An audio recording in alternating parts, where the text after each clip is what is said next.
Very important points for class 11th students. हमारी अगर thinking बड़ी है तो 11वीं क्लास में हमें हर वो हथियार हमारे पास चाहिए जो हमें आगे चलकर काम आने वाला है। फाइनेंशियल स्टेटमेंट विद और विदाउट, ये आपके होने ही चाहिए। ये 3 चैप्टर्स आपके लिए मोस्ट इंपॉर्टेंट है। आगे चल के कहीं ना कहीं एडजस्टमेंट्स आते हैं। 20 मिनट्स तक आपको किसी भी टॉपिक को अच्छे से समझना है और जो आपको हार्ड लगता है उसको पहले करना है। सो हेलो माय डियर कॉमियंस, कैसे यार आप सब? उम्मीद है सब होंगे मस्त, बिंदास, झकास।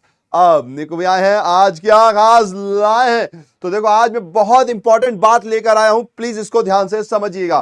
पर भैया कौन सी बात है, कौन सी बात है, कौन सी बात है? तो very important points for class 11th students, my dear कॉमियंस ऑफ क्लास 11th।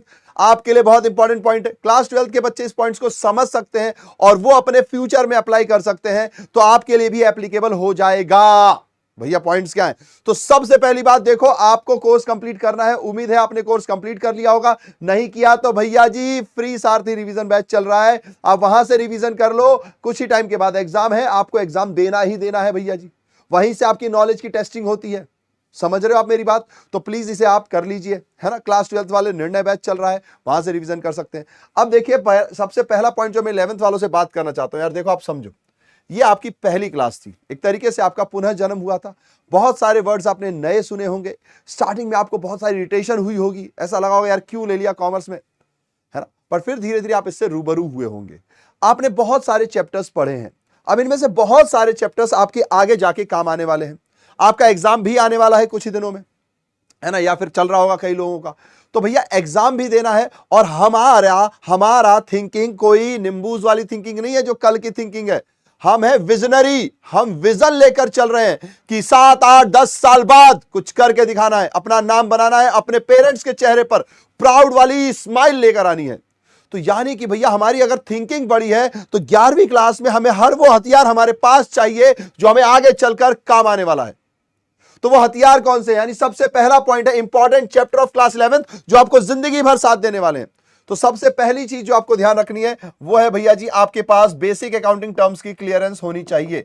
क्यों भैया? क्यों क्यों क्यों क्यों? क्योंकि बहुत सारे बच्चे हैं जो 12th क्लास में अब जाएंगे, है ना। 11th क्लास के तो एग्जाम आपको देने हैं, तब तो चाहिए ही भैया। बेसिक अकाउंटिंग टर्म्स पता होंगे तभी तो आप आगे क्वेश्चन सॉल्व करोगे, है ना। तो ये आपको पता होना चाहिए। इसके 1 शॉट्स अवेलेबल हैं, आप आराम से YT पे जाकर देख सकते हो, ठीक है जी। कॉमर्स वाला चैनल है, आप पॉपुलर सेक्शन में जाओगे वहां पे भी आपको दिखेगा। तो बेसिक अकाउंटिंग टर्म्स। दूसरा आपके पास बी, जर्नल एंट्रीज की क्लियरेंस होनी चाहिए। इसमें आपके रूल्स होते हैं, ये आपको पता होना चाहिए भैया जी। इसमें कोई कौतूहल नहीं रखना है, इसके रूल्स आपको पता होने चाहिए। इसमें कोई संशय नहीं है, ये आपको कंप्लीट करना ही करना है। ये एग्जाम में कितने मार्क्स का आएगा ये इंपॉर्टेंट नहीं है, एग्जाम में तो आना ही आना है कुछ ना कुछ, लेकिन उसके आगे की भी सोचो। मैं ये नहीं कह रहा कि एग्जाम में नहीं आएगा, एग्जाम में तो इंपॉर्टेंट है ही, लेकिन उसके आगे के लिए तो ये चैप्टर्स आपको जरूर करने हैं। उसके बाद सी, आपको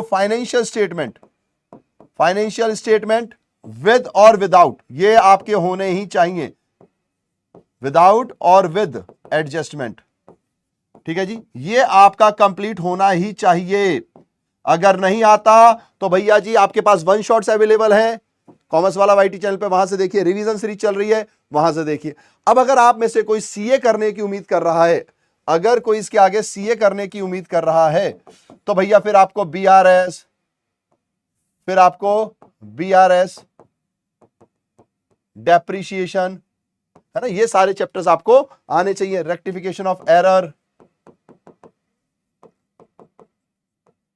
ठीक है जी, ये चैप्टर्स आपको आने चाहिए। तो इंपॉर्टेंट पॉइंट क्या है भैया जी, ये 3 चैप्टर्स आपके लिए मोस्ट इंपॉर्टेंट है। आगे चल के कहीं ना कहीं एडजस्टमेंट्स आते हैं। अब ये जो एडजस्टमेंट्स वाले पॉइंट है, इसमें आपके पास outstanding, prepaid, received in advance, ठीक है जी, ये सारे एक्रूड, इन सब का एडजस्टमेंट आपको आना चाहिए।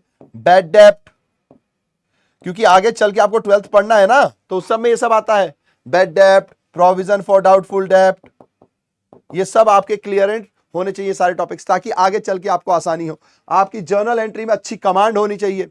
एसेट्स और एक्सपेंस बढ़े तो डेबिट, घटे तो क्रेडिट, लायबिलिटी कैपिटल रिवेन्यू बढ़े तो क्रेडिट, घटे तो डेबिट, ये याद होना चाहिए। लायबिलिटी क्या होती है, एसेट्स क्या होते हैं, कैपिटल एक्सपेंडिचर क्या होता है, रेवेन्यू एक्सपेंडिचर क्या होता है, ये पूरा झगड़ा है अकाउंट्स में। जब तक आप अकाउंटिंग फील्ड में हो आपको ये पता होना चाहिए, इसकी प्रेजेंटेशन भी जरूरी है।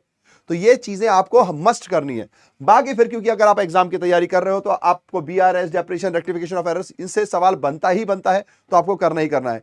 ट्रायल बैलेंस, लेजर, ये थोड़े इजी चैप्टर्स हैं, तो इनको आप एक बार भी देखोगे तो आपका काम बन जाएगा एग्जाम में भी और आगे भी। ठीक है जी। तो प्लीज अगर आप सीए कर रहे हो तो फिर तो आपको ये सारी चीजें भी ध्यान देनी है, क्योंकि आता है इनकम्प्लीट रिकॉर्ड्स, ये भी आपको ध्यान रखना है। ठीक है जी। तो इन सब की तैयारी आपको अभी से ऐसी करनी है कि भैया जी कल को कोई कहीं से भी पूछे आपको बन जाए। ध्यान रखिएगा, ध्यान रखिएगा, नींव जितनी अच्छी होगी मकान उतना ऊंचा बन पाएगा।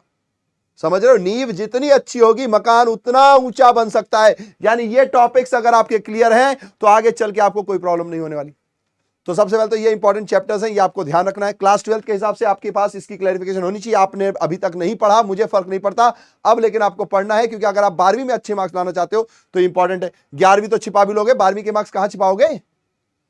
समझ गए ना? कैसे पढ़ना है? रिवीजन सीरीज चल रही है भैया, रिवीजन में उतने में नहीं हो पाता है तो वन शॉट सीरीज है, आपके पास सब कुछ है, अब बस आपको अपना काम करना है। नाउ अब कुछ पॉइंट्स ये होता है कि भैया मैंने पढ़ लिया है, मुझे सब कुछ बनता है, डोंट वरी, मैं विजनरी हूं, मैं अभी से तैयारी कर रहा हूं। तो भैया थोड़ा सा रिवीजन का कुछ अलग सी टेक्निक बताओ। तो देखो एक रिवीजन की टेक्निक है जिसको बोलते हैं 25-5, यानी कि आप हर टॉपिक को, हर चैप्टर को छोटे छोटे टॉपिक्स में कन्वर्ट करो।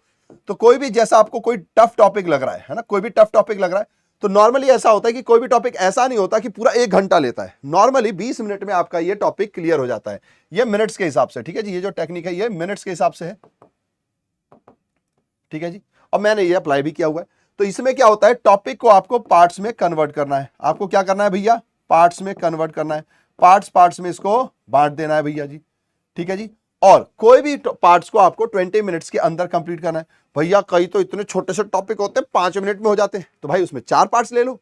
मतलब टोटल पॉइंट यह है कि 20 मिनट्स तक आपको किसी भी टॉपिक को अच्छे से समझना है, और जो आपको हार्ड लगता है उसको पहले करना है। ठीक है जी, हार्ड को आपको पहले करना है, क्योंकि फिर वो आज छूट गया ना, 11th क्लास चली गई, फिर वो छूट जाएगा।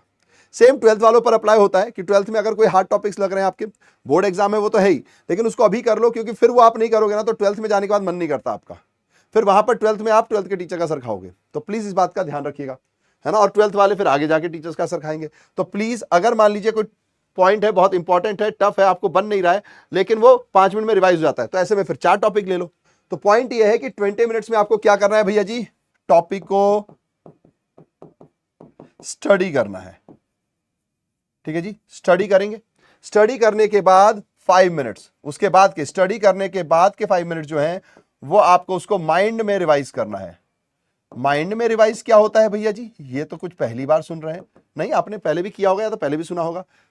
20 मिनट पहले क्या पढ़ा था? हाँ यार ये पढ़ा था, हाँ ये पढ़ा था, हाँ यार ये पढ़ा था, अच्छा ये डेबिट क्यों होता था? हाँ ये होता था, अच्छा ये क्रेडिट क्यों होता था? अच्छा ये होता था। या कोई टफ क्वेश्चन पकड़ लिया आपने, यार उसमें अगर इस क्वेश्चन में ऐसे बोला तो उसको डेबिट किया, वैसे बोलते तो क्या करते, अगर ये बोल दिया होता तो क्या करते। तो ये 5 मिनट आपने अपने माइंड को उस टॉपिक के रूबरू कराया, और उस टॉपिक से भी ज्यादा जो आपने पढ़ा उससे ज्यादा क्या क्या पूछा जा सकता है उस सब की अंडरस्टैंडिंग अपने दिमाग में डाली, अपने दिमाग में डाली, यानी कि माइंड में रिवाइज किया आपने। तो 20 मिनट ये किया, 5 मिनट ये किया, फिर ये 5 मिनट, फिर ये जो लास्ट के 5 मिनट्स हैं ये आप क्या करोगे? आप रेस्ट कर सकते हो, है ना, थोड़ा सा कुछ पानी वानी पी सकते हो, है ना। फिर उसके बाद अगेन स्टार्ट, अगेन स्टार्ट। ये आपको कितनी बार करना है तो ये आपके ऊपर डिपेंड करता है। अगर आपकी कैपेसिटी अच्छी है तो आप 4 टाइम्स कर सकते हो, ठीक है, एक रेगुलर शिफ्ट में। या फिर आपकी अगर कैपेसिटी थोड़ी कम है तो 3 टाइम्स कर सकते हो, लेकिन 2 टाइम्स तो आपको मस्ट है। ऐसा ना हो कि एक टॉपिक लिया और फिर उसके बाद पानी वानी पिया और पानी पीते पीते 2 घंटे निकल गए, नहीं। 25-5 30 मिनट्स कंप्लीट, ओके, फिर 25-5 30 मिनट्स 30 1 आवर कंप्लीट, फिर आप 30 मिनट्स का ब्रेक ले लो, कोई दिक्कत नहीं है, ठीक है जी। लेकिन इसको फॉलो करना है, इससे आपकी मेमोरी भी शार्प होगी, आपकी एनालिटिकल स्किल्स भी बढ़ेगी, और जो पूछा गया है उससे ज्यादा आपके पास आंसर होगा। समझ रहे हो ना। तो प्लीज इनको आपको फॉलो करना है। 12th क्लास के इंपॉर्टेंट चैप्टर जो 11th क्लास के इंपॉर्टेंट चैप्टर जो आगे जाके आपको काम आएंगे। भैया क्या डेप्रिसिएशन की इंपॉर्टेंस नहीं है, पर उतना हाई लेवल नहीं होता है। अगर आप सीए में जाओगे तो फिर तो मैंने पहले ही बोल दिया है, बीआरएस अलग सा टॉपिक है, आपको जरूरत नहीं पड़ती है, लेकिन अगर सीए में जाओगे तो करना पड़ेगा।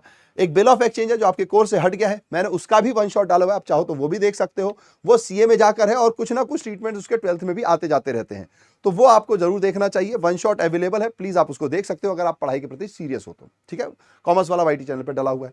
ठीक है, इनकम्प्लीट रिकॉर्ड्स में क्या होता है, जैसे डेटर अकाउंट, क्रेडिटर अकाउंट हो ना, तो ये सारी चीजें कहीं ना कहीं आ जाती हैं, तो ये भी आप कर सकते हो, वरना नॉर्मली 12th में ये मैनेज जाता है। लेकिन अगर आपको ये चीजें क्लियर नहीं है तो यार दिक्कत आती है, इसलिए प्लीज इन चीजों को आप क्लियर रखोगे। ठीक है जी, तो 11th क्लास वालों बहुत इंपॉर्टेंट पॉइंट्स बताए हैं मैंने, प्लीज इसको ध्यान रखिए और विजनरी बनना है। 7-8 साल बाद अपने पेरेंट्स, अपने चाहने वाले, अपने गुरु के चेहरे पे वो प्राउड वाली स्माइल फील करानी है। खुद के चेहरे पे तो आएगी ही फिर, है ना, अपनों को देखकर तो अपन वैसे ही स्माइल करते हैं जब वो खुश होते हैं तो। ठीक है जी, चले, तो बस ये इंपॉर्टेंट पॉइंट्स थे, आई होप कि आपको बात समझ में आई होगी। So thank you and take care, have a smiles, spread smiles. ठीक है जी, चलिए तो फिर मिलते हैं रिजल्ट के बाद, और अच्छे से पढ़िए, मजा आएगा, है ना। ऐसे पढ़िए कि भाई साहब ऐसा लगना चाहिए रिजल्ट में एग्जामिनर को कि भाई इसको मार्क्स नहीं दिए ना तो हमको बुरा लगेगा, यानी उनको खुद को बुरा लगना चाहिए आपके मार्क्स काटते वक्त। ठीक है, चलो तो फिर चलते हैं, मिलेंगे फिर किसी लेक्चर में, तब तक के लिए tata tata tata, bye bye bye bye bye bye.